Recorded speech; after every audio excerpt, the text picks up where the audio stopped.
This is the Action Movie Guys podcast, bringing you action movie reviews from across the decades, plus box office numbers and insight like never before. And now, your hosts of the Action Movie Guys podcast, Alex and Nate.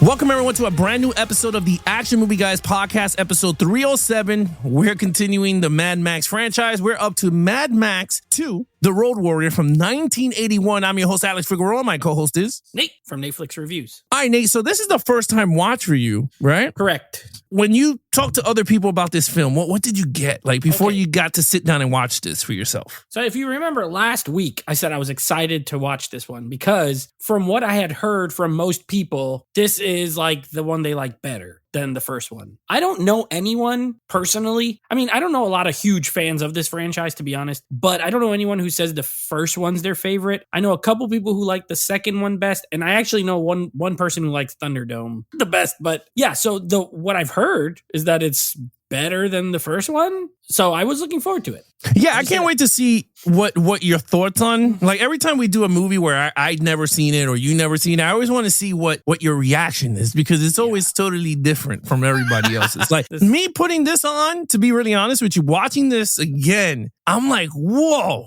like sit back and then you do this damn scoring system that we do. I'm like, oh man. It changes things. It does change a lot of things. It changes a lot of directions of what I perceived when I used to see this movie. But it's fun. It's very fun. But with that said, all right, what did the audience and the critics have to say about this film? All right. So, second movie in the franchise, we got to compare it with the first one. This one is an increase in both. Critically, this is a 93% on Rotten Tomatoes. That is 4% higher than the first film. And the audience score is an 86%, which is 16% higher than the first film. So audience is a lot bigger. Critics, they really like both of them. I mean, 4% it's pretty close, but it increased on both. Well, that's a good sign, right? But now let's look at the financials here. How much money did this bring in? More than the first one? Because remember, when we saw the first one, it was like the greatest movie of all time or something like that. Of course, the biggest budget and all this, like greatest profit ever by a movie. So you're like, oh my God. This only came in at a $23 million worldwide. Wow.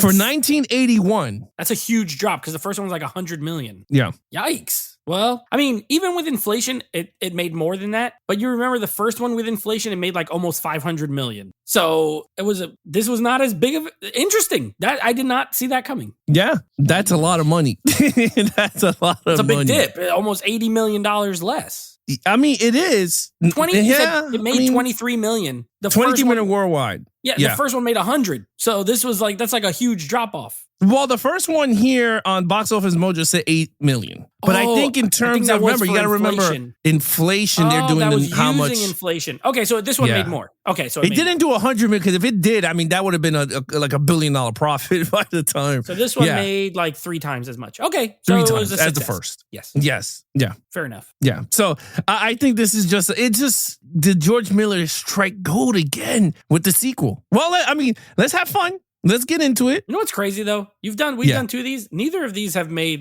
to be an action, a well-known property. These didn't make bank like that. These are not making 100, 200 million. It's interesting that they've made 8 and 23 so far. You know what I mean? I thought they would make more, but anyway, we'll talk about it. Yeah, I mean, now it's time to get in. Let's dig deep. Let's go into the apocalypse world with my man Matt. All right, what do you think? Lead character Mel Gibson is back again for the sequel. Okay, you know what? I'm glad you said what you said at the top about watching these movies and looking at our scoring system because this movie did not quite go the way I thought it was going to go when I was going into it. I'm like, oh, well, everybody says this is the best, so I'm going to just love it. I actually gave him a lower score than I did in the first movie. In this movie, he barely talks. He has no charisma in this. I'm being honest. Mel Gibson as Max has no charisma in this movie. He's stone-faced. And I understand why. And if you look at the movie in the beginning and in the end, he's looked at in this film as sort of this mythical figure, right? Like the movie opens with him just standing there and it's kind of zooming in. And then it ends with the same shot, but zooming out. And it's from the perspective of, I believe that's the kid that's narrating when he's older. It's the Road Warrior was a legend. But it's not really about him as much as the first movie is. But that hurts the lead character. I mean, if we're being honest, he does the action. Mel Gibson's great in the action. He's, he has the look still. He looks awesome in this movie. He does all the parts. But if you're going to tell me that this is a better characterization than the first movie, false. He has no really story. He's just a wanderer who plans to steal some gasoline from these people and ends up becoming like their defender. Very Western. Again, very Western movie. Just coming in. He almost is like the man with no name type character here. Just a guy comes in, does his stuff. My only thing was, like I said, he doesn't really have a ton of character or charisma. And the backstory, they show the little flashback, but they don't add to it. I was hoping they added to it, gave him some layers. They didn't. I still gave him a 3 because I did think he fit. Mel Gibson was good, and the character, he fit within the story, but he didn't really do much else. I was disappointed in the characterization. Yeah, I mean, I totally understand what you're saying, because even now watching it, I'm like, oh my God. I started putting it on, and I'm like, man, this fucking dude don't do shit. He says like 20 words the whole movie. Yeah, I gave him a 4, though. I totally understand what you're saying. He does not speak. The character doesn't get developed very much, because this is not a development story. Like, it doesn't. It's more of a mythological of the character, like Jesus Christ, like someone telling the story of the Bible. You know what I mean? Like that type of character. Yeah. So it's very weird when you sit back and you watch it, because like in the beginning they give you the story of him, and then they give you how I was a little confused with the apocalyptic world thing, but we'll talk about that in story. Yeah, I'm a little confused with that part. But in terms of the character, you're absolutely right. He didn't get better. I mean, he was the same. I like that he had a companion, his dog. I thought that was pretty cool. I was like, all right, he got his little dog with him. But other than that, he's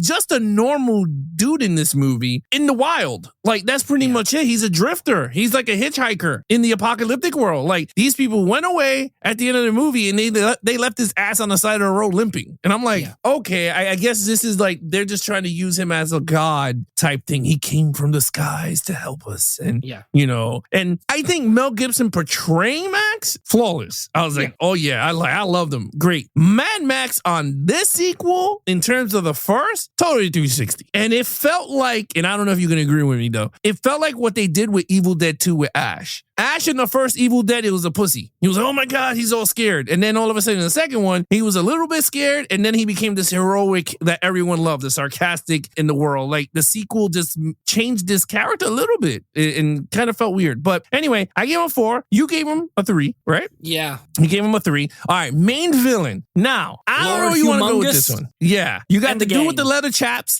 Then you got the road warrior looking dude. Yeah. Yeah. So what you got there? Okay. Lord Humongous is their leader.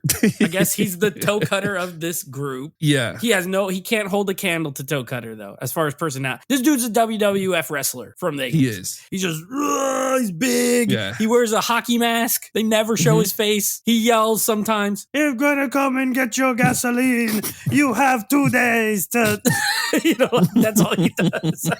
He doesn't really do much.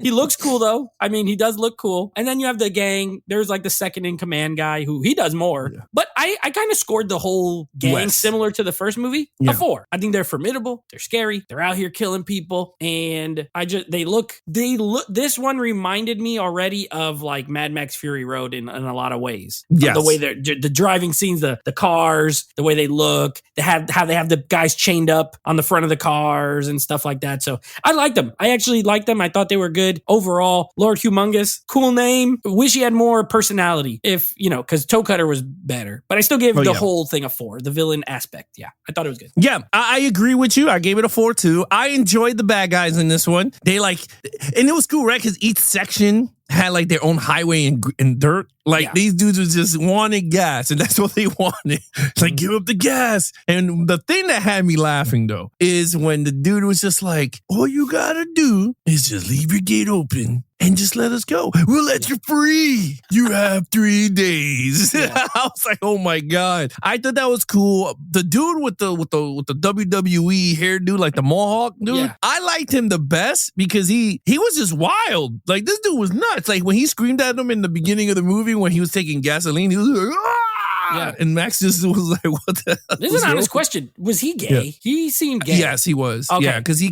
lost that young guy that looked like he Yeah, was he got mad. Okay. And he had assless chaps. I'm like, this is a gay character for sure. Yeah.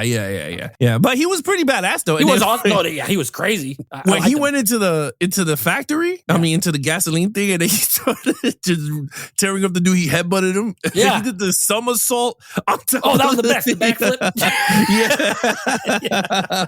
So Yeah. I think it was a great character. I agree with you. All the villains were not memorable, but they were to me, they were the staple of George Miller's world. Yes. Like I was like, okay, this is right up there with any of his characters, like a foundation to the new Mad Maxes. You go, oh, this is from World War II. Like this is where they got that concept from. Yeah. But yeah, totally hands down for across the board. Okay, action scenes. Okay, so we are going to go up 5. The execution and the action in this movie is flawless. It's fantastic. And I had a feeling it would be from not just the way people talked about it, but watching the first movie again, they were great. And now he had more money and it shows. I love this, like even just I love the helicopter guy flying in over the stuff, the way it's shot. The best thing is about these early 80s, even into the 90s, no CGI. You got, sure, there may be like a green screen or not even a green screen. I think what they might have done a lot of times with the helicopter stuff is just kind of suspended him and it made it look like he was in the air. But there was a helicopter flying in a lot of the parts, but there's real explosions. When the gas thing blows up, amazing.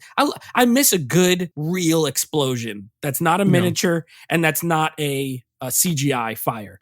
So I love that explosion. The whole chase scene at the end with the semi truck full of gas. That last 20 minutes is all action, like pure action. You got dudes jumping, flying off of stuff, explosions, shooting, stabbing. It was great. And there was less action than I thought there was going to be, but there's enough and it's high enough quality for me to label this a 5 out of 5 action film. So yeah, I give it a 5. Yeah, I'm with you there. You said everything. I mean, this movie has great chasing. Like you talk about like we haven't seen it in a while, but we're gonna get to that film, and that movie is like a non-action, like non-stop following each other, chasing each other for like a whole movie. That's a chase movie. This one was like the cat. Like to me, is like this is where he got his thing, and I loved it when he tried to escape first, and they were like, oh, and then he chased him with his car, they intercepted and flipped it over. I love the truck scene when he was like, I could get you the truck. All I need is like 6 gallons of diesel, and he came with all that, and they shooting magnums. Like I love that whole thing, and you're right. I love practical car chases. They look so much better than CGI. Oh yeah, so much better. I mean, some of it looked kind of wonky when he speeds up the footage to make when it they look all fast. driving away at that one part. Yeah, it looked so cartoony, but that was the 80s. But other than that, I like it a lot. I think it's so good. Like 80s did so much great. Well, there's no CGI back then, so you couldn't It's stunt work. Stunt work is it's just the best. When they throw themselves off roofs, they look better. You know, they land on stuff. So I give kudos. Yeah, I agree. I give it a 5 on that. Okay, storyline. All right. I see someone in our chat here, one of our Patreons, put a 5 out of 5 for story. And I can't, I'm not close to it, to be honest with you. This is where this story's paper thin. It is literally a sheet of paper thin. It is this group of people that are in a little town that has gasoline, and there's people outside of the town that want it, and Max gets involved. That's literally the plot. There's no like characters that you really grow to like. Not even that little weird kid. I didn't really like that kid. I thought he was weird. I liked his weapon with the boomerang. That was pretty cool. Yeah. But he just like growls and grunts. He doesn't talk. And there's no, Max in the first movie has the wife, has the friend. Remember the scene like we talked about where his friend gets burnt up and he has emotion. He has no emotion in this. There's nothing for him to get really emotional about because there's no characterization. So I think the plot is, to me, it's the weakest part of this movie is the story because it is not really a story. Yeah. It is, but it's not in depth. There's no character development. It is a string of events that gets you to the finale. So I can't give it a super high score. It's simple. I will say it's effective in what it's trying to do. So I gave it a 3. I'm not going to give it a 2 or anything like that. I think it's effective. I just think it's too basic and there's not enough characters and there's not enough characterization. So I didn't love the storyline. It's probably my least favorite aspect of the movie, but I give it a 3 because it gets the job done. Yeah, I gave this movie a 3 also. It's weird because I was like, I like this one a lot. And I'm not going to lie. I do enjoy this one a lot because I was like, oh, the action. Remembering rewatching it within scoring the action movie stuff takes a back seat. And I go, okay, now I got to really break this stuff down. The action, you're absolutely right. The storyline, to me, there is nothing there. It's pretty much, I understand, it's just a point. This movie is pretty much an A, B, and C type movie. Yes, 100%. It's Mad Max goes to this station to help out, and then from there, that's it. He's done. Like, that's the conflict is how do they get the gas out of this situation, and they go on to where they're gonna live off in new whatever, and how Max is gonna help out. That is it. So for me, I agree. It's not bad. I don't think it's great, and I don't think it's perfect, but I think for this type of story for the 80s, I thought it was well done with what they had. And again, sometimes it's a hit or miss with 80 movies when they come from writers. Sometimes it's a great, plot. Sometimes it's not. But this is in between for me, and I think it's good. I don't think it's great, and I don't think it's perfect. But again, simple plot, and that's pretty much it. But I would say one aspect that they did better here than the first movie is explaining the world. Because remember the first movie, we're like, when is it set? What is it post? Here, at least they're like, it's past the apocalypse. The gasoline has run out. The oil, the blah. So I did like that at the beginning, but still. Yeah, I mean, but that's not even explained even well either, because you're telling me atomic bombs went off and my man was just driving around in his Interceptor. And you know what I mean? Like, there's no radiation fallouts. Yeah. Like, somewhere, throughout. Maybe not Australia. Maybe. Yeah. I don't know. Yeah. All I know is at least they tried. The first one, they just drop you in and that's true. Yeah, they expanded the world so people can. Okay, I get that. All right, we gave it 2 3s. All right, overall, you just mentioned something though that I completely agree with, and it's that in spite of the story, this is a movie that's awesome to watch. I would watch this one over the first movie on a whole. It's just that when we break it down, you have to like, okay, this is not as good. This is not as good as the first film, but this one is thoroughly entertaining.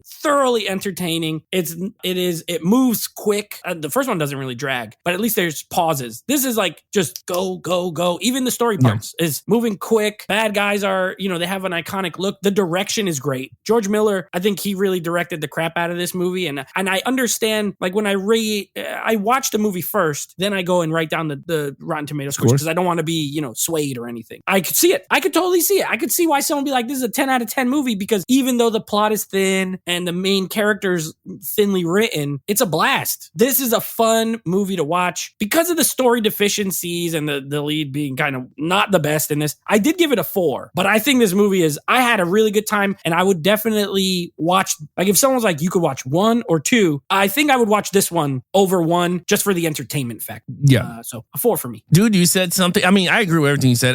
There's one thing you said in that thing you were breaking down, and it's absolutely true. To me, this is the best one. I think this is better than the first one. I always said the first one is a drag. It's a drag of a movie. It's good for what it is, but again, it doesn't have that. It doesn't take you along the journey. It's just a slow pace for me. It's just one of those like graphic novels. It just takes forever to get to where you got to get to. This one is awesome, regardless of the flow, like in storyline. Yeah, great action. Mel Gibson is a great lead. It's not like he's horrible. He is a great lead, even when he's eating dog food, and the other dude is like I love that whole scene. Like it's pretty good. Or when they had the dog with the shotgun. Yeah. And he has the bone in his mouth, and he sees the rabbit run across, and he thought the dog is going to jump and shoot, and he just stays there, and you see Mad Max does like a smirk, like I trained him well type look. Mm-hmm. Like I love all that. Like those little nuggets in the film, it just fills up, and it's actually pretty good. And even when they had the hot chick with the big, the warrior woman? Looks like a wrestler too? Yeah, the warrior woman chick, right? You're thinking, he's going to bang her somewhere through here, this movie. No, it has nothing to do with a love movie. Yeah, he did. Yeah, he had nothing to do with it. No love, no nothing. Gas out, and we're done. So yeah, as a whole, I give it a 4. It's a great film. I don't think it's perfect, but I think it's a really good sequel. It's up there. I don't think. For me, it will be top 10 sequels for action movie. For me, top 10. I could see that. I can't put it top 5. Better than the first. Yes, way better than the first. Yes, yeah. In ways.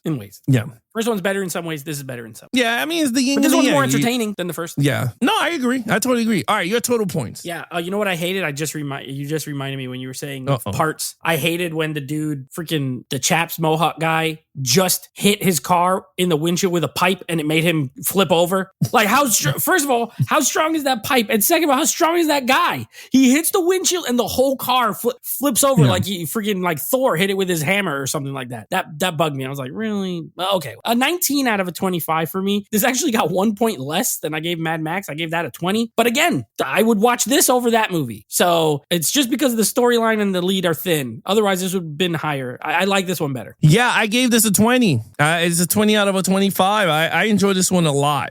I think this one is really good. There's flaws here and there, but I enjoyed it. It's a great sequel to an action franchise. I think it's up there. One thing that did annoy me, I gotta say, the ending was kind of sped up though. That bad guy just totally ran right into the damn thing. Yeah, I was just like, dude, really? Like that was so stupid, but it is what it is. I guess he was just we can't win. I'm just gonna try to kill him. Yeah, flip over the truck. Well, he did flip over the truck, but he didn't kill him. At the end, it was sand. It wasn't even real gas, which makes me think where's the gas? Oh, remember no, they put it on the bus. That's right.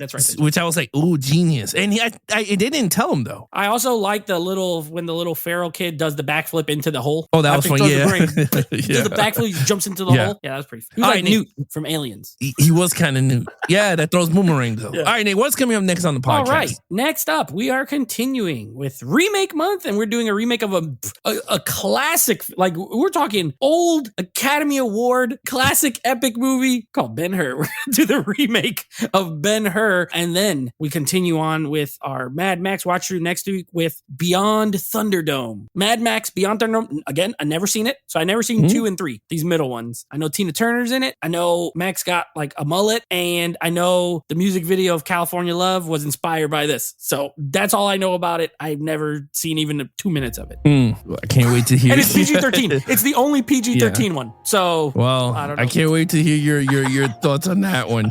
All right, guys, you guys want to follow us in our social media accounts. Nate does his live shows with him and his friends from the podcast every other Monday at 9 p.m. Eastern at Netflix Reviews on Instagram. You guys want to check out their podcast that they do, audio version. It's Netflix Movie Reviews. Anything action movie, guys, Geeks and Flicks on Instagram. Head over to our official website, www.geeksandflicks.com. Other than that, I'm your host, Alex Figueroa. My co-host is Nate from Netflix Reviews. Be awesome to each other and geek out.